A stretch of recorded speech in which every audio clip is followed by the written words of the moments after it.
están organizando muy pronto, ya van a abrir lo que es el sector de la puerta principal que van a tener acceso a la vía San Luis. ¡Qué bendición! Y hoy vamos a darle la gloria a Dios por todo y que nos dé, nos permita tener con ustedes un momento de devocional con Dios, donde quiero que escuchen algunos principios, algunas pautas que Dios nos da, que nos regala, con el único propósito de afianzarnos en Él y en el caminar con Él. Porque los hombres de Dios sencillamente vivimos con la fe en las promesas que nos regala en su palabra. Oye, vamos a orar. Amado Dios y Padre que estás en los cielos, gracias por este acercamiento que nos has tenido, o nos has permitido más bien, tener con la comunidad que hoy se congrega en este lugar, Dios, con el propósito de tener una visión clara de lo que será este barrio. También, Señor, con María que está en el sector dirigiendo la cuadrilla que están haciendo la calle. Bendice a sus trabajadores, ayúdalos, Señor, y que no solamente hagamos este un sueño material, sino también que podamos dibujarlo desde la perspectiva tuya y que podamos abrazar esta fe inquebrantable que lo necesitamos, Señor, porque sin principio, Señor, no hay una piedra angular sólida para permanecer, sino que vamos a tener relaciones, Señor, muy quebradizas y no materiales sólidos que nos ayuden, Señor, a tener una comunidad fuerte. Ahora, Dios, es el momento en que queremos que tú nos ayudes a acercar esta comunidad contigo y que a través de ese mediador que tú enviaste sea la garantía y ese consolador que toque nuestros corazones, Padre, para que podamos vivir en alabanza lleno del Espíritu Santo y que tengamos siempre esa dulzura para construir hogares sólidos y esta comunidad también bajo esos principios. Gracias, Dios eterno, y todo lo que te lo pedimos a través de Jesús. Amén. Amén. ¿Ok? Muy bien. Hoy vamos a hablar de cosas que muchas veces decimos que no es de valentía.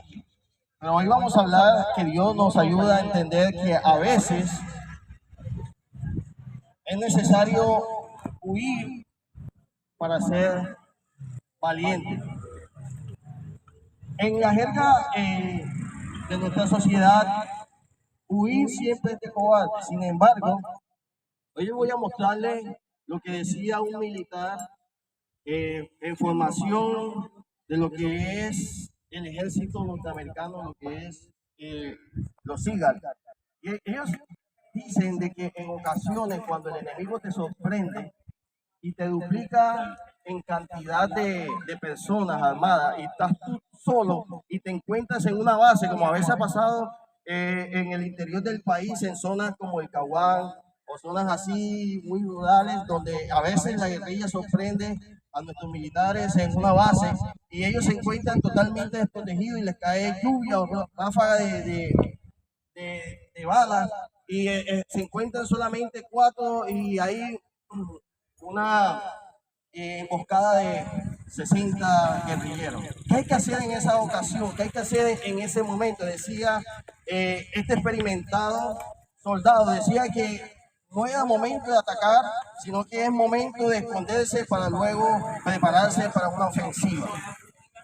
En este momento no estamos hablando de cosas, de una guerra material, estamos hablando de una guerra espiritual. ¿Okay? Pero muchas veces el Señor nos dice, inclusive en Lucas capítulo 14, que si tú ves que un rey viene contra ti con 20,000, cuando tú no le puedes hacerle frente porque solamente tienes 10,000, ¿qué dice Jesucristo? Le envías una embajada de paz.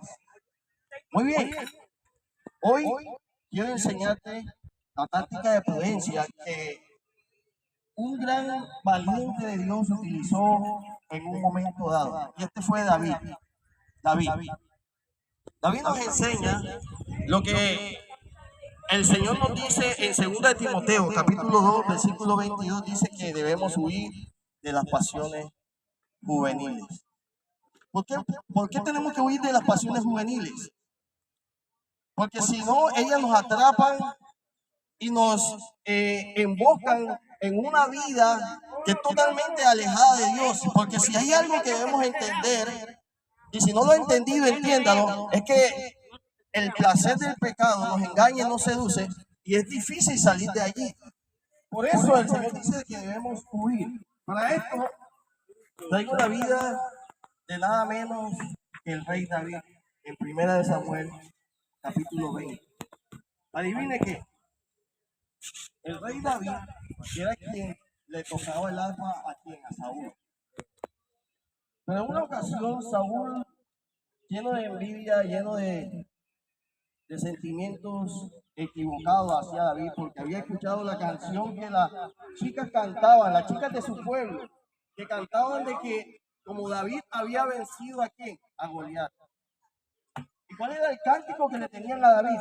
El cántico era el siguiente, era de que David había matado a sus 10,000 y Saúl a sus 1,000.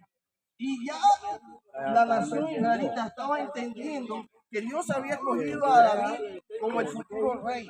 Y eso en la mentalidad de Saúl era totalmente malo. Así que en una ocasión cuando David servía a Saúl, ¿qué creen ustedes? Mis amigos, Saúl intentó matar. ¿Cuál fue la estrategia que usó David para poder prevalecer y para poder mantenerse en el tiempo? Huir. Y así tuvo su silla vacía en el reino. Y nos enseña en 1 Samuel capítulo 20 que hay ocasiones donde nosotros tenemos que huir para preservar nuestras propias vidas, nuestra propia integridad. Por eso vamos a leer en 2 Timoteo capítulo 22,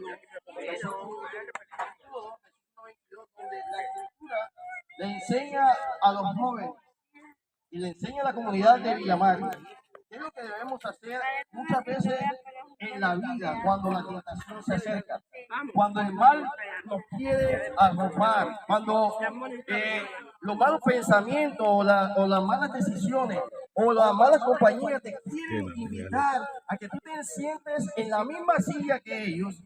Nos dice 2 Timoteo capítulo 2, versículo 22, de que es el tiempo de huir. Amén.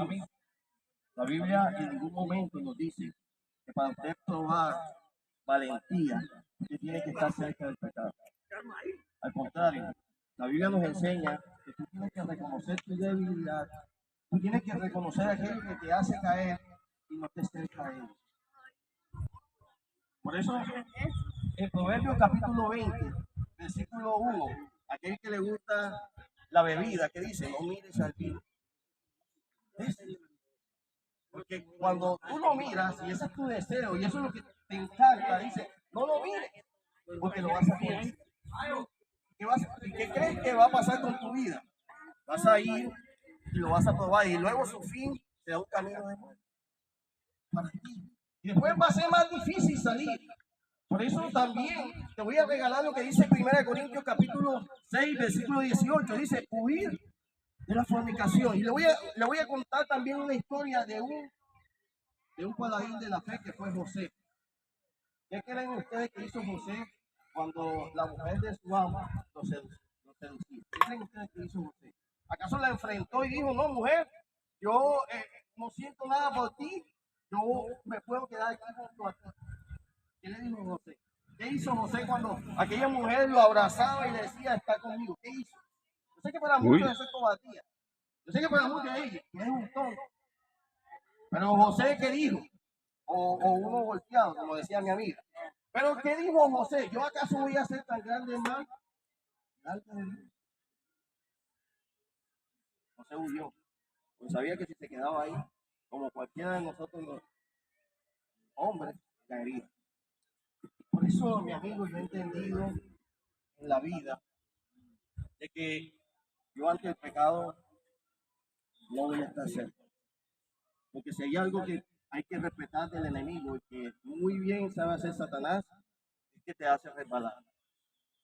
Yo no ignoro la astucia de él.